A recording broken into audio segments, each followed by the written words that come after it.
అందరికీ నమస్కారం. నేను మీ నాగ్. 2 రోజుల క్రితం చిలకలూరిపేట దగ్గర జరిగినటువంటి ప్రజాగళం సభలో ముగ్గురు ఉద్దండులైనటువంటి నాయకులు పవన్ కళ్యాణ్ గారు, చంద్రబాబు నాయుడు గారు, మోడీ గారు రావటం, అక్కడ సభ నిర్వహించడం జరిగింది. సరే సభ సక్సెస్ అయిందా? ఫెయిల్ అయిందా? అనేటువంటిది ఎవరి కథనాలు వాళ్ళు చెప్తున్నారు. బట్ ఓవరాల్‌గా పరిశీలకులుగా చూస్తే సభ బాగా సక్సెస్ అయింది. అయితే ఈ సభలో జరిగినటువంటి చాలా అపశృతులు జరిగినాయి. చాలా మేనేజ్‌మెంట్ ఫెయిల్యూర్స్ అక్కడ కనిపించినాయి.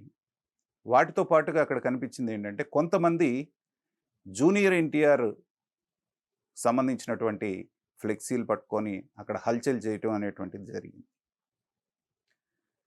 తెలుగుదేశం పార్టీ ఎన్నికలు అన్నటువంటి ప్రతిసారి జూనియర్ ఎన్టీఆర్ అనేటువంటి మాటని తెర మీదకి తీసుకురావటం అనేటువంటిది అనాదిగా జరుగుతూ ఉంది. చాలా కాలంగా మనం చూస్తూ ఉన్నాం. సరే ఆ సభకొచ్చి జూనియర్ ఎన్టీఆర్ ఫ్లెక్సీలు ప్రదర్శించే వాళ్ళందరూ జూనియర్ అభిమానులా కాదా అనేటువంటిది కాదు, బయట వాళ్ళు, అధికార వైసీపీ వాళ్ళు పంపించినటువంటి వ్యక్తులు అనేటువంటి వాదన కూడా రెండో పక్కన ఉంది. కానీ ఏ రోజు కూడా జూనియర్ ఎన్టీఆర్ ఇలాంటివి ఖండించకపోవటం, వాటి గురించి ఎలాంటి స్టేట్మెంట్ ఇవ్వకపోవటం మూలాన ఏంటంటే, నిజంగానే వీళ్ళందరూ కూడా జూనియర్ ఎన్టీఆర్ అభిమానులేనా అనేటువంటి అనుమానం కూడా చాలామంది కలుగుతూ ఉంది. దాన్ని నివృత్తి చేయాల్సినటువంటి బాధ్యత జూనియర్ ఎన్టీఆర్ మీద ఉంది. అయితే జూనియర్ ఎన్టీఆర్ సంబంధాలు ప్రస్తుత తెలుగుదేశం పార్టీతో ఎలా ఉన్నాయి? ఆయన తెలుగుదేశం వైపు వస్తారా? తెలుగుదేశానికి మద్దతుగా నిలబడతారా? తెలుగుదేశం సభ్యుడిగా ఆయన్ని మనం పరిగణించవచ్చా? అనేటువంటివి రకరకాలైనటువంటి సందేహాలున్నాయి.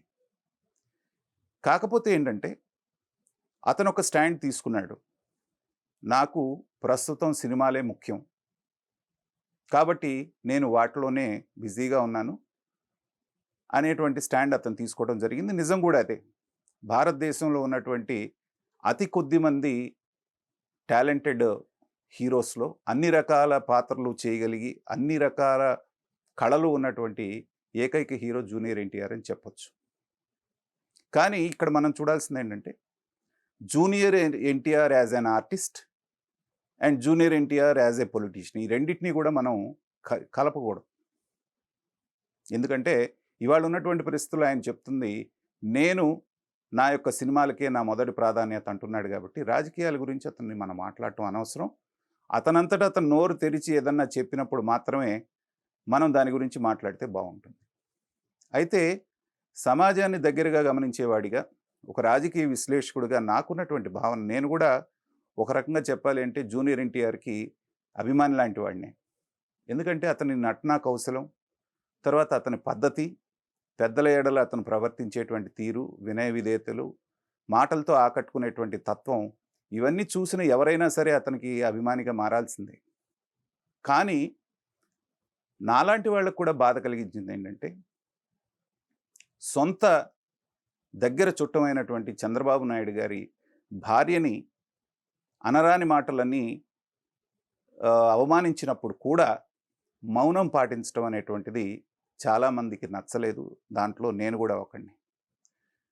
ఎందుకంటే ఎంత కాదన్నా ఆ ఎన్టీఆర్ టైటిల్ పెట్టుకొని ఆయన వారసత్వంతో వచ్చినటువంటి వాడు జూనియర్ ఎన్టీఆర్.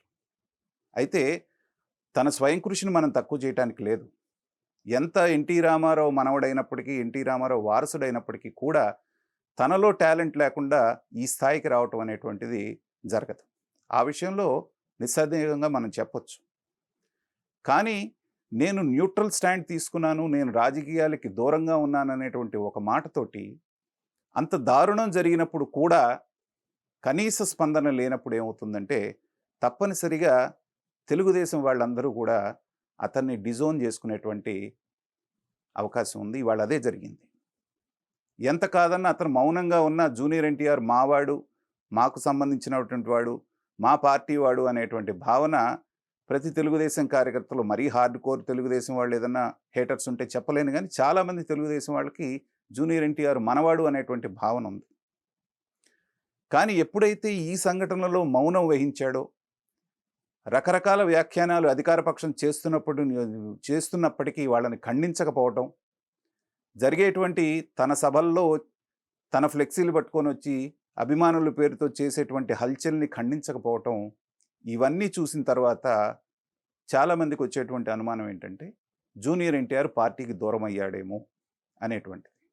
కాబట్టి నిదానంగా తెలుగుదేశం కార్యకర్తలు కూడా జూనియర్ ఎన్టీఆర్ మావాడు కాదు అనేటువంటి స్థాయికి రావటం జరుగుతోంది. అయితే ఈ రెండిటికి మధ్యన ఉన్నటువంటిది అతని స్టాండ్ అతను తీసుకోవటంలో ఎలాంటి అభ్యంతరం లేదు. స్వతంత్రంగా అతను ఉండొచ్చు. కానీ కుటుంబానికి ఇబ్బంది వచ్చినప్పుడు కూడా మాట్లాడకపోవటం అనేటువంటిదే చాలామంది తెలుగుదేశం కార్యకర్తలను బాధిస్తోంది.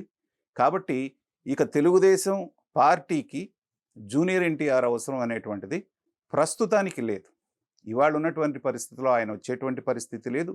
వీళ్ళు ఆహ్వానించేటువంటి పరిస్థితి లేదు కాబట్టి ఈ ఎలక్షన్ వరకు జూనియర్ ఎన్టీఆర్‌ని మర్చిపోవటమే మంచిది. 2029 ఎలక్షన్ల నాటికి పరిస్థితులు ఎలా మారతాయి? ఆనాటికి తెలుగుదేశం పార్టీ పరిస్థితి ఎలా ఉంటుంది? అప్పుడు పార్టీని ఎవరు లీడ్ చేస్తారు? అప్పుడు జూనియర్ ఎన్టీఆర్ పరిస్థితి ఎలా ఉంటుందనేటువంటిది దానికి కాలమే సమాధానం చెప్పాలి.